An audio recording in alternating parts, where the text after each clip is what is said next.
Live from Abuja, Nigeria, this is Global Digest. I am Amma Marcus. Well, across Africa, the struggle for power is no longer defined by coups or street protest, but increasingly it is unfolding in courtrooms, parliaments, and constitutional chambers. From Ivory Coast, where stability has come with political exclusions, to Cameroon, where leadership continuity has become the norm rather than the exception. A quieter transformation is taking place, and it's one in which laws and not soldiers are reshaping the limits of power. Supporters describe this as order and continuity. Critics, however, warn it is slowly narrowing the political space. So today we ask, when does stability become stagnation? When do legal reforms strengthen democracy? And when do they quietly weaken it? And what does all of this mean for Africa's credibility on the global stage? Well, to explore these questions, I'm joined by Mandipa Ndlovu. She is a scientific researcher at Leiden University. Her work focuses on governance, political reform, and power structures across the continent. Hello, Ms. Mandipa. Nice to have you today. Thank you. Thank you for having me. All right, thank you for coming. Well, across Africa, we are seeing fewer coups, but more constitutional changes. Would you say this is progress for democracy, or is it simply more sophisticated way of holding on to power?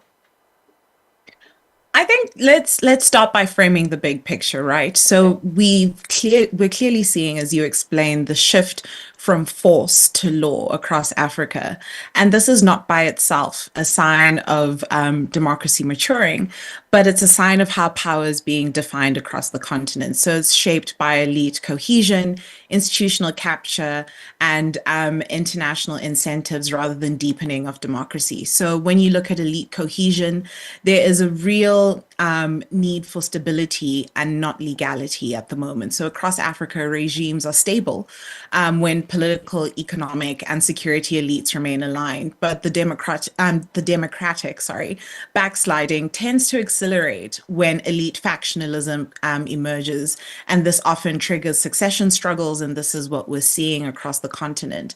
The law, which becomes a tool once institutions are captured to these elite ends, becomes an issue with growing resilience towards constitutions, courts, and electoral commissions reflected in institutional capture, not institutional strength, which should be the ideal that we're working towards. This then reflects in weak institutions, and then you look at elections being a weak metric for democracy in and of itself in isolation on the African continent, where African politics are increasingly characterized by, regular elections that coexist with shrinking civil space, media constraints, and selective enforcement of the law, usually repressing those that are against the elites.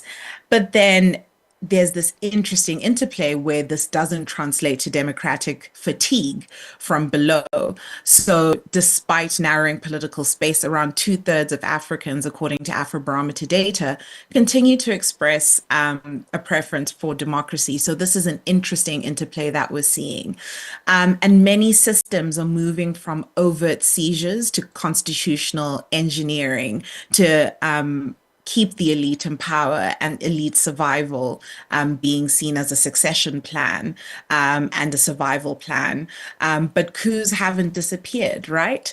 At the same time, the menu of retention strategies has diversified. So coups become these drivers and illuminators essentially of these weak institutions, and drivers remain active as symptoms of democratic failure. So you're thinking security crises, legitimacy collapse, and factional military interventions, right? And then in parallel, again, you're seeing constitutional pathways increasingly expanded and extended to accommodate the chaos, right? So term limits and term limits of removal or extension, redesignation and redesigning of executive selection. So, for instance, we saw this in the Central African Republic in 2023 with the referendum removing its term limits.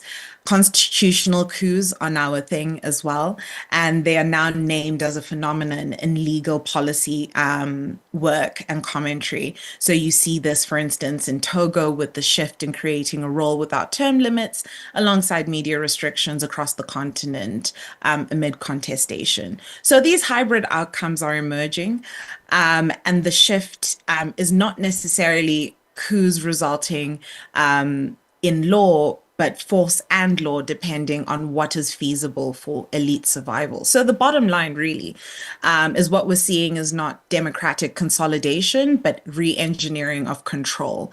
And law is replacing force, but not because institutions are stronger, but because institutions are being captured to allow incumbents to govern with legitimacy claims intact until elite cohesion breaks within and of itself, or public exclusion becomes unsustainable. Okay, so speaking of the exclusion of some democratic processes, let's look at Ivory Coast now. Elections have been largely peaceful, at least what has been reported, but major opposition figures were excluded. I have to ask, when stability comes at the cost of competition, what happens to the meaning of legitimacy? Right. So Ivory Coast is interesting. So Cote d'Ivoire shows how legal continuity and economic performance can actually coexist, because I think that is also something that people like to put in black and white. It's very gray. It's a very gray area and it's nuanced. So you can have legal continuity, the picture that I've just painted, for elite survival and economic performance at the same time, right? And then you have this interesting bid between legality without competition, which has redefined legitimacy. So Ouattara first coming in the early 2000s, which limited presidents had 2 5-year terms, and then the 2016 constitution reset the clock essentially, and a move upheld by the Constitutional Council, making his third term in 2020 legally permissible. That same constitution removed the upper age limit of presidency from 75. And this is significant because Ouattara was 78 at the time. So formally, lawful changes or lawfulness in these changes nonetheless shifts legitimacy from popular alteration to constitutional interpretation. And then, this is when you have the ripple effects of succession shock matters. And in Ivory Coast, of course, we see historical irony. But again, this must be nuanced with economic performance compliances as well, with Ivory Coast GDP remaining above 6% and the country positioning itself as a regional logistics hub. So you have the 15 billion African Development Bank backed highway linking Nigeria, Benin, Congo, Ghana, and Cote d'Ivoire, which is set to begin this year. 67 million in land logistics investments at the port, and 400 million for a second container at the port of Abidjan. So again, these are legitimate concerns from an economic standpoint. So you have to differentiate between political and economic legitimacy. Let's look at Cameroon. Well, Cameroon presents a different challenge. Prolonged leadership rather than legal change. Well, we have seen that President Paul Biya at 92 has regained control and is now president. Well, what does that do to a political culture when leadership renewal feels almost impossible? Right. And when renewal feels impossible, as you say, politics reorganizes itself again around survival, succession, rumors even, and managed loyalty for patron clients and not public performance. So you have prolonged incumbency, which entrenches a succession vacuum. You have institutions that tend to hollow out gatekeeping bodies, whether it's the party, whether it's security services, electoral services, and judicial authorities, whose real role is regime continuity. And this weakens the credibility of elections as a mechanism for change. And then again, a generational legitimacy gap widens. So Cameroon's demographic reality collides with leadership statistics, amplifying protest cycles, and a sense that the formal politics cannot deliver renewal. And then conflict regions become legitimacy stress tests, as we've seen in the past, tensions between Anglophone and Francophone regions then compound national fragmentation and contested mandates. Okay, so would you say we're seeing a shift across Africa from coups to constitutional engineering as preferred method of staying in power? I wouldn't say so. I would say there's an interplay between stability and democratic rule, and continuity has its benefits, but coups may not necessarily be the way to accelerate this. I spoke about constitutional coups earlier as something that is emerging as a site of interest, but continuity has its benefits, right? The follow through, predictable coalitions, but it also comes as institutionally dangerous when term limits are removed, when courts lose independence, or electoral rules become tools of exclusion, particularly when there is elite fragmentation inside. So you see, that the depth of stability requires a diagnostic accountability, right, from the media, civil society, and not just institutions themselves that operate within the formal structures of bureaucracy. So you need oversight bodies, and stability is more durable when it is inclusionary, right? So I would say you're not seeing that shift, but you're seeing a reorganizing and a re-engineering. I wouldn't necessarily call it a shift. I'd call it a pivot. Well, it's proven that Africa has the youngest population globally, but some of the oldest leaders. And now we're seeing more of political apathy. These are some of the issues that we see championed during election periods where we have low voter turnout, and that kind of shrinks the political space. Well, do you think this affects youth confidence in democratic systems across African region? Absolutely not. I mean, if you look at the latest Afrobarometer data, youth still prefer democracy, but are increasingly dissatisfied with its performance. The data is very clear. African youth remain widely in support of democracy. I would even go as far to say the largest champions of democracy, but their confidence in democratic systems is faltering, where institutions continue to fail them and deliver a meaningful voice for inclusion and security for them. And the gap is central to political risks that we're going to see going forward on the continent. So you see democratic resilience that depends more and more every day on governance than it does institutions in the electoral process that govern democratic stability and democratic functionality as a standard on the ground. So democratic vulnerability persists because citizens and citizen participation and accountability dimensions have worsened over the past decade. Since 2018, the Mo Ibrahim Foundation tells us that governance has stagnated on the continent, and this brings real life consequences and frustrations to young people on the ground. Even as people continue to push for democratic ideals, young people continue to be on the front lines of this pressure, asserting civic agency amid constitutional decline. So I would say the apathy that people are bringing forward is misguided. Young Africans overwhelmingly want democracy and resist authoritarian alternatives. You see it in Kenya, Nigeria, recently in Madagascar. But trust in democratic practice declines where institutions fail young people and fail to deliver inclusion, accountability, and security. This economic exclusion amplifies this political disillusionment. I wouldn't call it apathy, I call it political disillusionment. And youth driven civic energy is a resilience factor, but also a volatility risk that we need to take into consideration, because you can have democratic endurance that increasingly rests on the tendency of citizens themselves, especially these young people that are fighting so hard for democracy and democratic deliverables, rather than on institutions alone. And this persists structurally with vulnerabilities. So, all of these weakened participation and accountability mechanisms that we've spoken about today, and this is, if institutions cannot channel youth aspirations meaningfully, then youth mobilization may express itself outside formal channels, intensifying friction, and this becomes a danger point. Mm. Supporters of these extended stay in leadership say it brings continuity. However, critics warn that it is weakening institutions. Where should African societies draw the line between order and openness? There is a very thin line between order and openness, and Mm. this rests as um, something that needs to be re-engineered and reworked from within.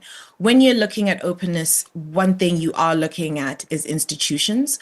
When you are looking at order, most times people are looking at the military, right? So these lines have often been conflated, and these lines, as practical societal red lines, need to be really interrogated, right? So continuity has its benefits, as I did say, and a practical societal red line, for instance, between good and bad, because this is essentially what the question boils down to, is whether you can have pressure groups such as the opposition and oversight bodies realistically win and govern. So losing incumbents, can accept defeat. Is that a possibility if the electorate bodies can be trusted, and if the courts are more able and credible, then you're winning. But order does not mean force, and this is unfortunately the line that has been crossed in recent times. Okay, so supporters say, okay, let's move away from that conversation. Let's move on term limits and political inclusions as it affects Africa's credibility with international partners. Well, we understand that the international partners, they do link governance to investment, aid, and security cooperation. So these Right. conversations about term limits and political inclusion and stability, how would it affect, I guess, the investment and the financial aspect of the whole region moving forward?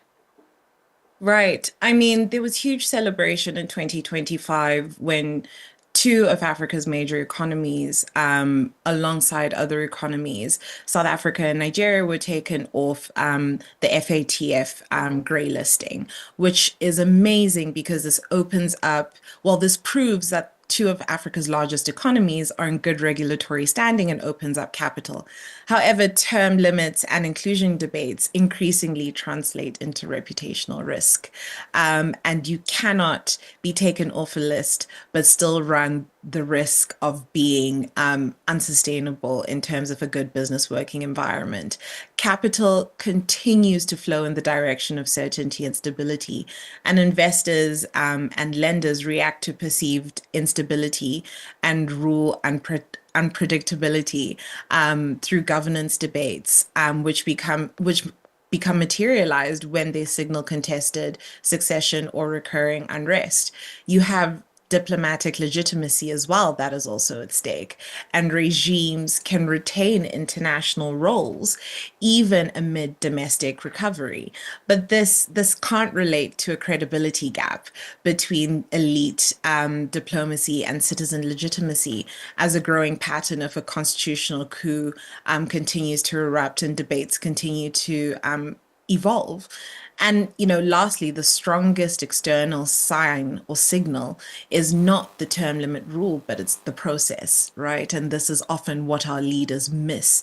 It's the nitty-gritty process along the way. So broad consultation, credible courts, and open competition are easier to defend internationally than changes perceived because of elite survival and personalized retention. So really, when we're painting Africa on a global platform, this these are the things that we need to consider in terms of perception for investor confidence.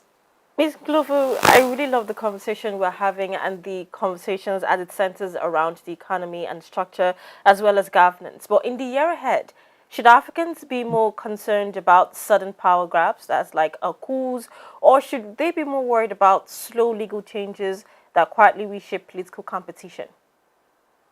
Right. I mean, you know, there are a few elections coming up in 2026. So you're looking at Uganda, Ethiopia, Zambia, the Gambia, South Sudan, and Benin, if I'm not mistaken.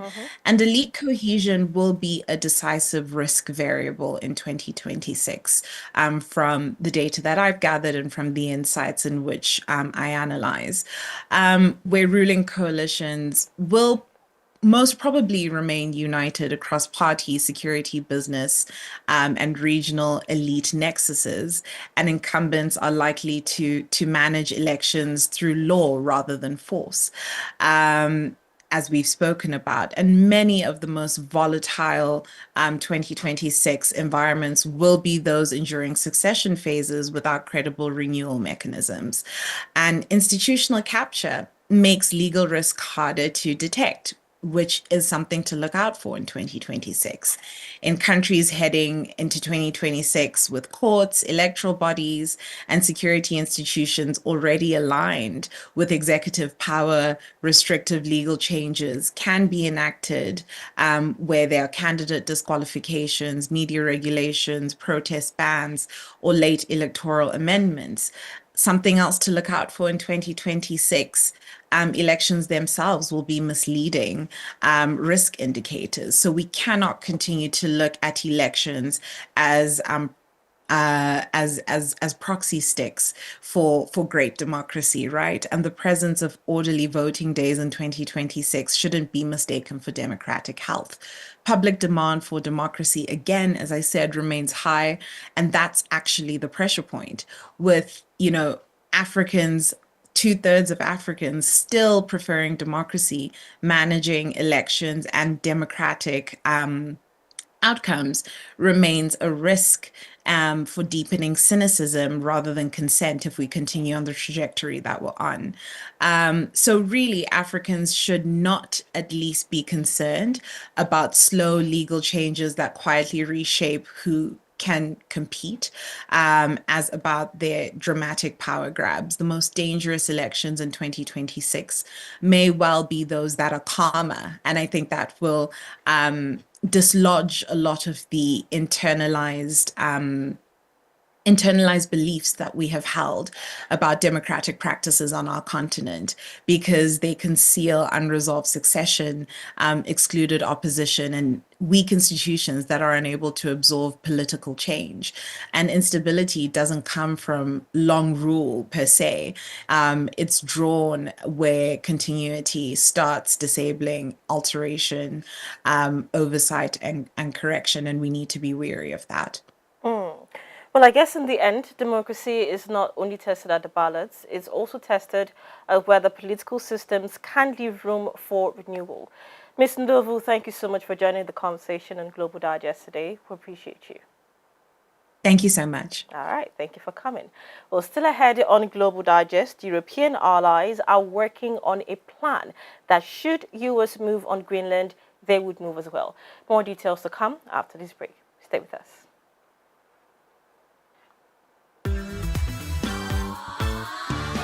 Your news on the go.